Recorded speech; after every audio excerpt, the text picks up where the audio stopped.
Lady Masacre, Mario Mendoza. La Operación Jaque. Fragmento. Al día siguiente, el 2 de julio, fue el rescate de los secuestrados que tenía en su poder las FARC. Los canales de televisión transmitían en directo la manera como descendían de los helicópteros con sus rostros radiantes y esperanzados. Ingrid Betancourt, los 3 contratistas norteamericanos y 11 soldados saludaban a la prensa. Lloraban, se abrazaban entre sí y daban declaraciones sobre cómo el ejército había logrado sacarlos de la selva sanos y salvos. El país estaba conmocionado. Los rumores de los meses anteriores hablaban de una Ingrid muy enferma, al borde de la muerte, agonizante. Luego, por el relato de uno de sus compañeros, que se había convertido en su enfermero, nos enteraríamos de que en efecto había sido así. De ahí la alegría de ver a la antigua candidata a la presidencia caminando por sus propios medios, hablando, sonriendo, abrazando a su madre y a sus conocidos. No era fácil sobrevivir a 6 años encadenado a un árbol en medio de la jungla. Calimán cerró el consultorio al mediodía para su hora de almuerzo y lo invité a que pasara a ver las noticias por televisión. Ambos notamos que había un hueco en la televisión oficial. Se hablaba de una infiltración al secretariado de las FARC, de un engaño a los guardianes de los secuestrados y de un rescate sin disparar un solo tiro.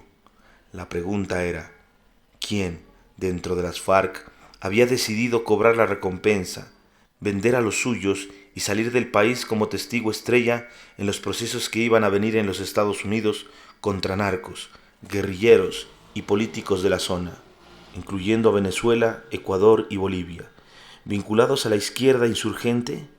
¿Quién del secretariado de las FARC estaba en un apartamento en Miami disfrutando de la piscina, con gafas oscuras, un margarita en una mano y su saldo en millones de dólares en la otra? Y esa era la pregunta que no les gustaba a las autoridades. ¿Quién se había cambiado de bando? ¿Cuánto había cobrado? ¿Y dónde estaba ese sujeto? Para empeorar la situación, los contratistas norteamericanos no habían dicho una sola palabra a la prensa, no se habían quejado ni habían agradecido nada, no habían dormido ni una noche siquiera en suelo colombiano. La embajada norteamericana los había sacado en un operativo relámpago, como si temieran por parte de alguno de ellos una palabra salida de tono, una confusión inoportuna, una frase desafortunada que encendiera las alarmas de los periodistas colombianos, astutos y sagaces como en ninguna otra parte del planeta. Y como si todo esto no fuera ya bastante enredado, el candidato a la presidencia norteamericano, John McCain, había visitado el país el 1 de julio. El 2 se había dado el rescate, y los 3 gringos liberados llegarían justo para las conmemoraciones del 4 de julio en su país. La agenda parecía dictada por la embajada norteamericana, algo aún más sospechoso todavía. ¿El dinero de la recompensa había salido del Plan Colombia? El problema de este país es que siempre hemos tenido un Estado mitómano, que miente hasta el punto de creerse sus propias mentiras. Me había dicho Calimán, en un arrebato de indignación, mientras comentábamos los informes que iban llegando minuto a minuto, y la izquierda armada, con sus bombas, sus extorsiones a la sociedad civil y sus secuestros, lo que ha hecho es promover a la derecha, comenté yo, frente a las imágenes de las cadenas con las que habían vivido los secuestrados al cuello durante 7 o 10 años. Calimán remató diciendo, el problema de la guerrilla es que se hizo rica a punta de narcotráfico y empezó a comportarse como todos los nuevos ricos, déspota, arrogante, consciente de su poder. Por la tarde, todo el país estaba pendiente de las palabras de Ingrid y de los demás secuestrados. Yo hice lo mismo. Me quedé frente al televisor y me dije que si intentaba visitar la casa de Ignacio Pombo, ni siquiera sería atendido y nadie me pondría atención. En la noche me llamó Miranda y pasó a comer conmigo. Comentamos las noticias del día y me dijo que si podía quedarse a dormir conmigo. Le dije que sí, que por supuesto.